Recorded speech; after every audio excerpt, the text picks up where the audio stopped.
Okay, and good evening, everyone, and welcome back. If you are just coming back now, you'll see that I changed the name of the group. I found it and I said if anybody has mental illness, they will understand what it means. So, therefore, I thought it was clever. So I'm going to start my series, if you want to call it that, about suicide and suicide prevention and basically anything really that has to do with suicide. Um, Tonight I am going to talk about suicide ideation, and the reason being was that was the last topic that I talked to my therapist about, because I wasn't sure about what passive suicide ideation meant. I was confused by it, so I talked to him about it, and he explained it to me, and now it makes sense.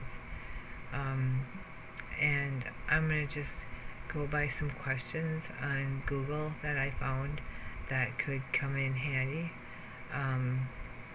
And there's a fly in here, a couple I think, and they've been pissing me off the last 2 nights. So, and I'm extremely tired. I didn't sleep again. I've been having trouble with that.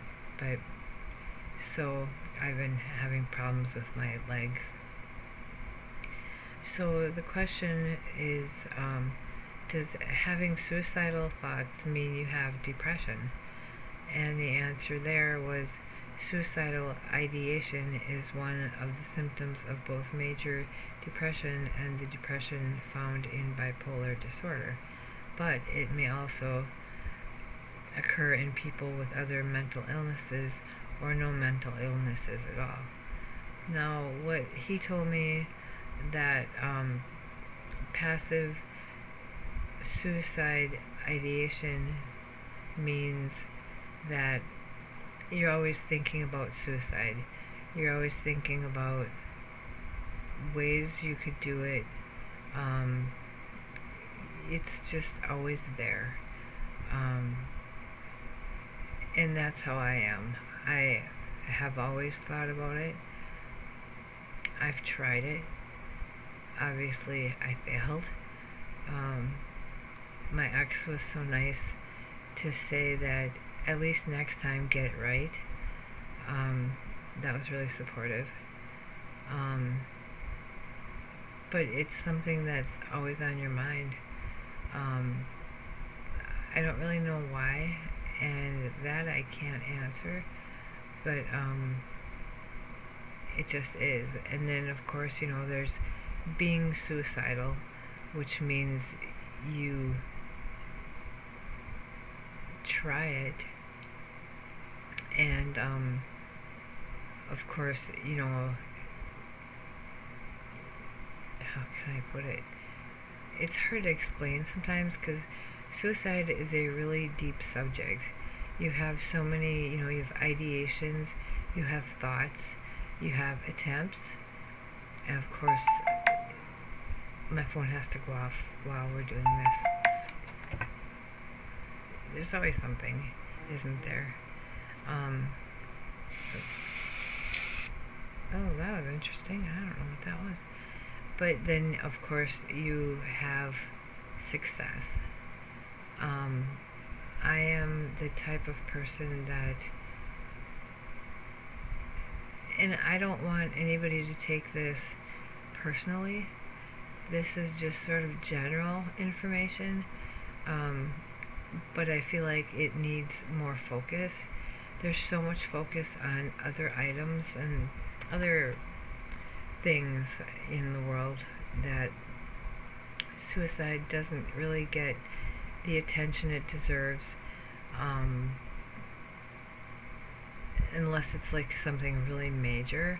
I think I read it's like 3%, and it was just such a small number. I'm going to try to find. It says that do they call the police if you call the suicide hotline? And it says, in rare cases, the police may be called. We absolutely understand that fear. It's worth mentioning that less than 3% of calls ever actually require police intervention.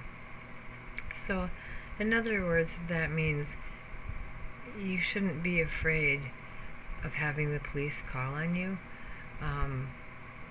I've had it plenty of times, and I'm still here. I've been hospitalized.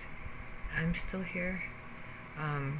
I've gone through a lot with that, with suicide, and that's why it's such a touchy subject with me.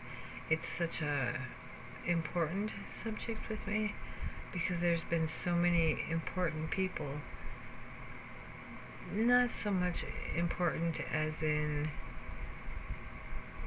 Hollywood, which, yeah, there has been, but just everyday people who were important as in to their families and things like that. And I've heard so much about it. Oh, if you commit suicide, everybody's gonna be so sad. Yeah, but the funny thing is you're not, because you're not gonna be here. And I don't want people to think that, okay, then I'm gonna do it because I'm not gonna care. I'm not gonna be here to care. My other thing is, because I'm one who has the ideation, and I've attempted numerous times in numerous ways, and but I always figure in my own mind I'd be doing everybody a favor. That was my thought process, that I wouldn't be a burden to anybody, that I just always felt like I was just an annoyance, that I've always been just a problem to everybody, and if I eliminated myself, they wouldn't have these problems anymore, and everybody would be happy. That's what I believed, that if I did it, everybody would be happy. And needless to say, there are situations where, like my old roommate, he was such a drug addict and alcoholic, his family would be enablers. They would give him the money so he could buy the drugs. They'd give him the money so he could get out of jail. And if they gave it to him, he'd leave them alone. And instead of trying to really help him, which I know they did get him, probably his probation officer, did get him into programs. And he'd come home and he'd say, oh, it's been a week since I've been sober, and turn around and come home with a bag of alcohol the very next night. So he would try, but he really didn't have the support of his family, and that's a problem, because he could have done it. Needless to say, we ended up having to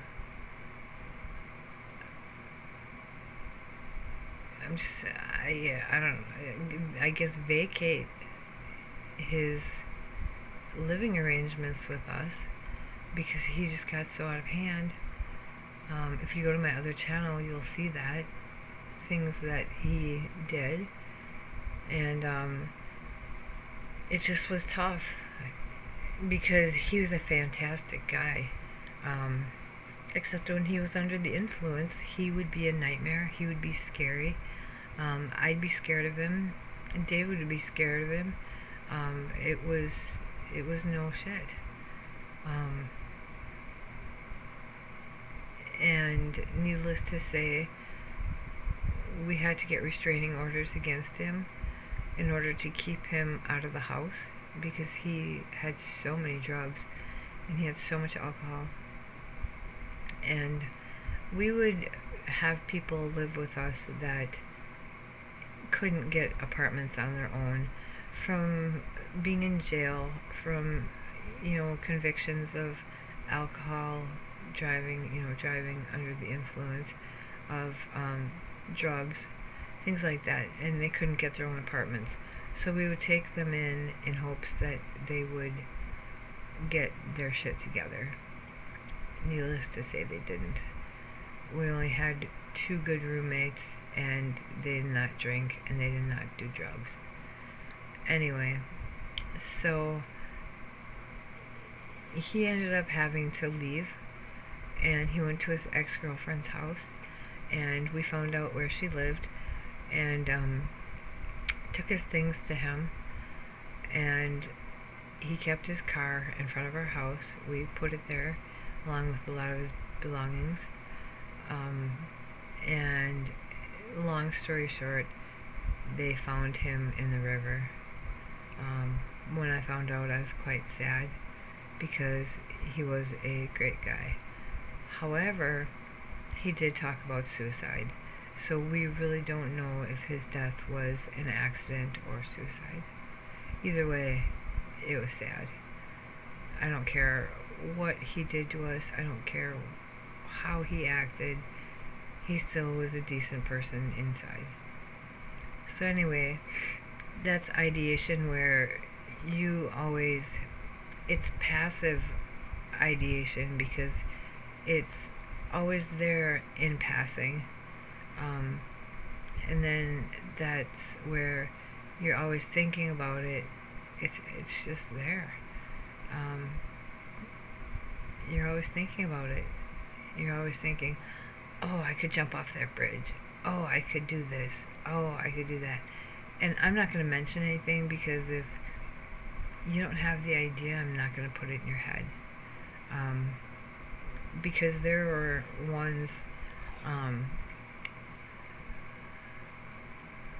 ideas that I had found out not when I was suicidal, but when I wasn't, when I had the ideation, and I found out a way that somebody did it, and I'm like, oh, I never thought of that. That's a great way. I know it sounds horrible, but and then there's the suicidal person.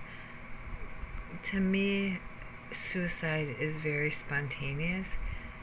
I have found out in all my time that suicide really isn't something you plan. It's spontaneous. If you're planning it, to me that's a cry for help. If you're talking about it, if you're doing this, or you're that, to me that's a cry for help, saying I need help.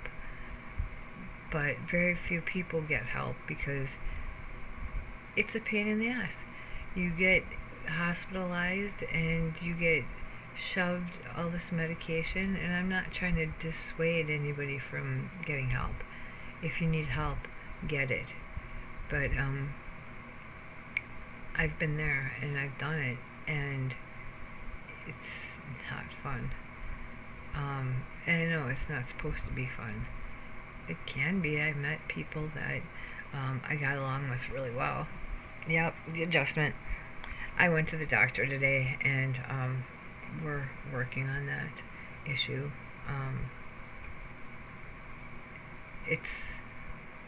I can hardly walk, but I'm not here for self-pity or sympathy. I'm trying to get some information in as a start, and then we can go from there about other things, but to try to find support is very difficult because people look at you and say, oh, they're just looking for attention. They just want attention. And some of that is true, because for me, out of experience, I found out that when you want to commit suicide, you do. You don't tell anybody. It's spontaneous. You don't plan it. That's how I found out, and that's how I did it. I didn't tell anybody. But when there's the person who calls you at 3 in the morning and oh, I don't feel good. I feel suicidal. Um, I don't know what to do. I have these bills to pay. Now, I'm just using it as examples. Um, you know, I am having trouble at my job. You know, it would just be easier if I committed suicide. Those are the types of people that you can talk to and say, you know, you'll get through this. This is just a phase. But don't. I'm so sorry. It happens every time. Um, it's not like you give them sympathy and say, yeah, I understand. Yeah, you'd be better off doing that. You don't. You listen and you just let them talk.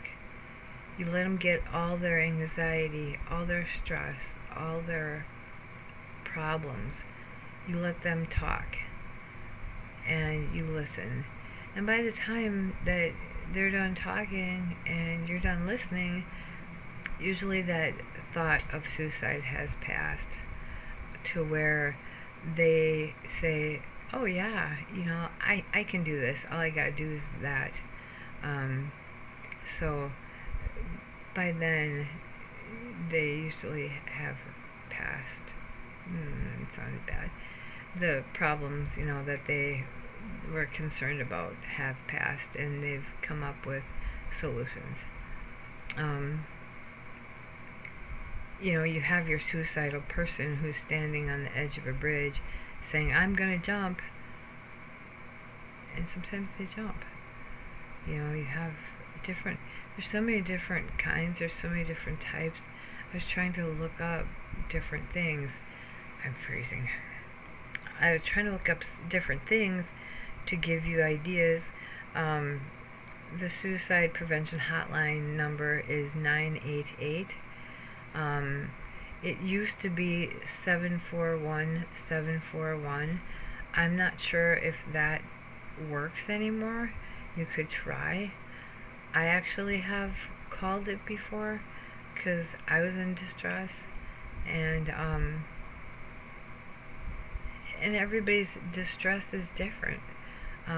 Your distress could be, I don't get along with a coworker and I'm afraid that this is going to happen, or something major like,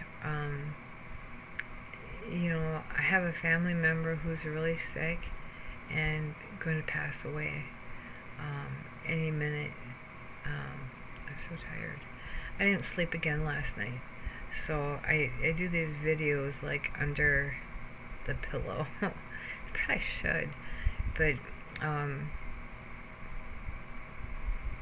suicide is really a tough subject.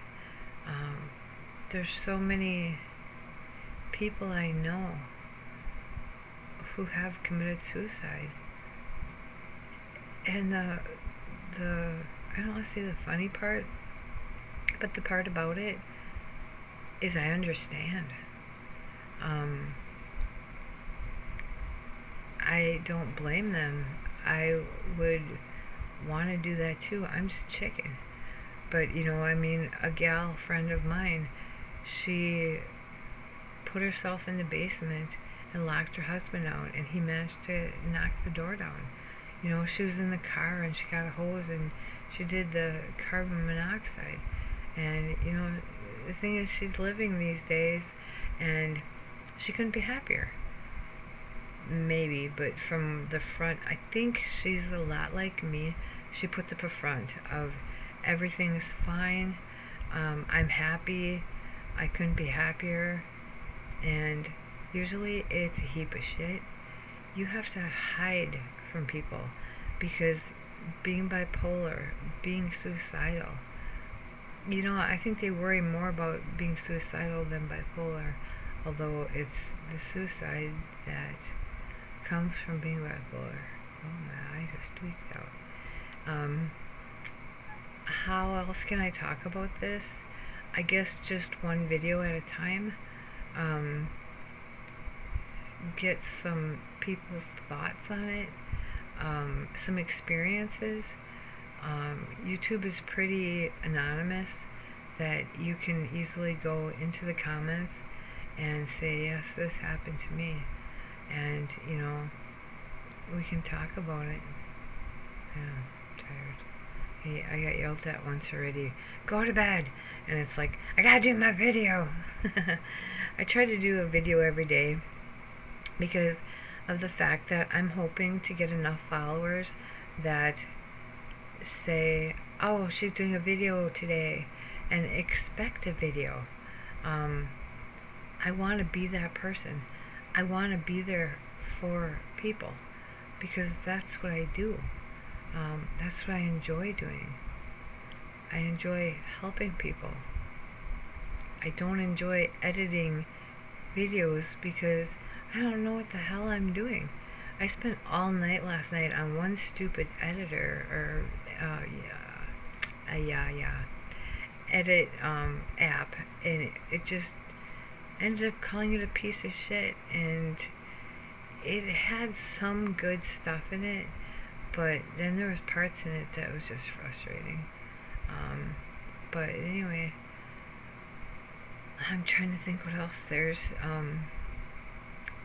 like I said, there's the passive suicide. I doubt. I can't have to say it half the time. Where you think about it all the time. It's always on your mind. It's always in the back of your mind, and you have to move on. Your dogs aren't gonna care. It's not what I meant. The dogs only care about their food. That's funny. But would your dogs miss you? Maybe certain ones, depending upon how close you are. But there is help out there, and like I told you, 988 and possibly 741. I would have to try it again and see if it works. I just saw it in an article, so it may still be good. And I liked it because, well, you get somebody to answer in your problems, and you get sick always in the middle of the night. It like never fails. And you call them, and in a way you felt like you were bothering them, and that's where I felt like it's a crock of shit.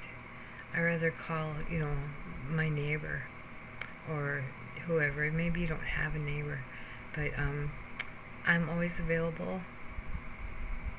We'll say 22 and a half out of 24 hours. But here's an interesting question that I came across. And why is that there? Sometimes I have issues with my phone. A lot of times I have issues with my phone. It's a love-hate thing. I don't know why that's there. It's weird. I'm gonna move it. I get off topic a lot, and I apologize for that. It's because I have ADD and ADHD, so I tend to wander, and I get to some interesting places. But anyway, okay, this one, the question is what to say if someone says they're going to kill themselves. And the person answer says, saying something as simple as, please don't hurt yourself. I don't want you to kill yourself. I would miss you terribly. And then I fall asleep. My life would be less full without you. Can you help the distressed person think? Fall asleep. What? Oh, can help the distressed person think about their reasons for living. Say, I am here. Listen to the person without judging. Now that's really important, because not everybody, the people who live like this understand, they get it. But other people outside of this hellhole, and it is, but then I asked my doctor, how do I know I'm normal? How how do I know? I take these medications that chase, holy crap, that change my personality. So how do I know who I really am? And she said, you're really you. Who is that? I don't know who that is. So, yeah, it's interesting.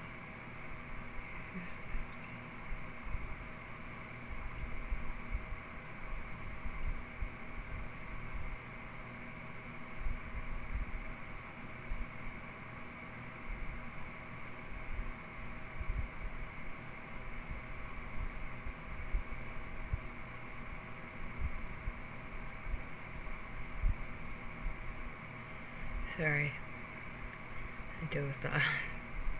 I'm so tired. So I'm gonna quit here because this is just, I'm wasting your time, and that's not fair.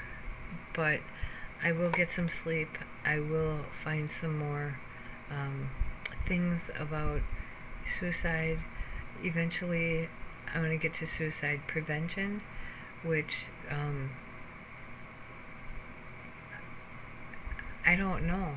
All I know was talking to a therapist, numerous therapists. I've been through so much therapy.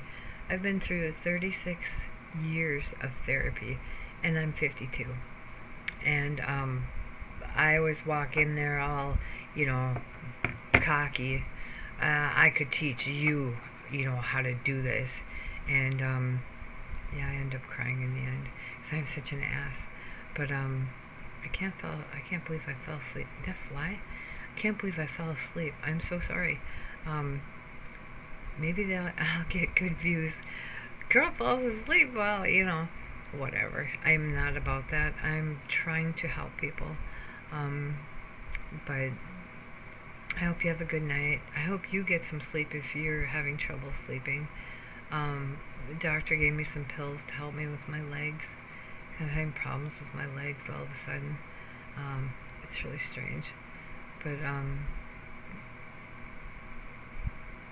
I really don't know what to say except, chin up is a really good one. It really doesn't. They're really, when it comes down to it, and this is the truth, I'm not going to sit here and do videos full of bullshit. It just isn't going to happen. I'm one who, I'm very open, I'm very honest, and I'm going to tell you how it is. But if somebody wants to do it, they're going to do it. And there's nothing anybody can stop them except arrest them and put them in a hospital or put them in jail. Those are the only ways you can stop it.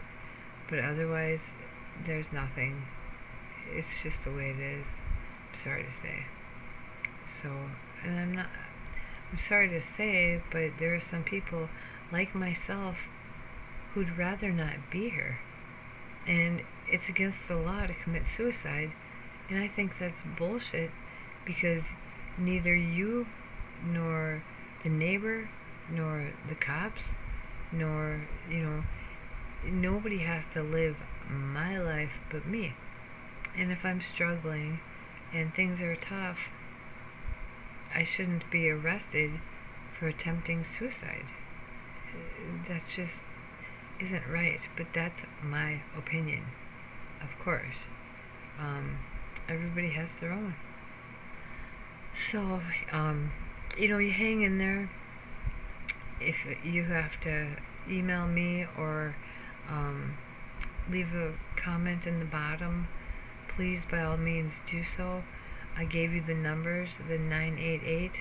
I should text the 741-741, see if that's still active.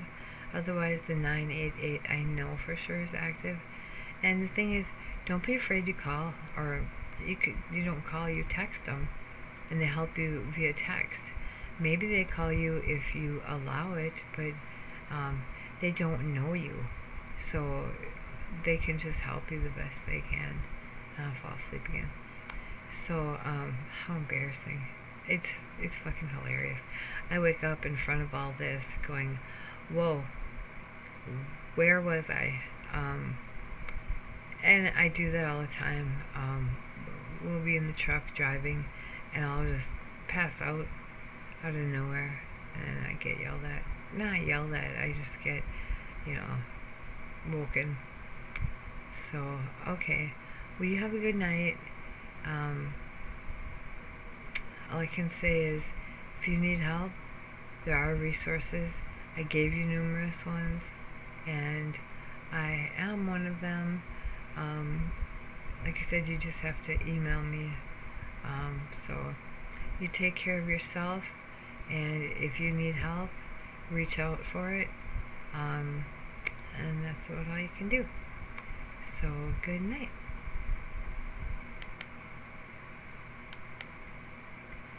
And I can't get this damn thing to pause. Oh, maybe over here.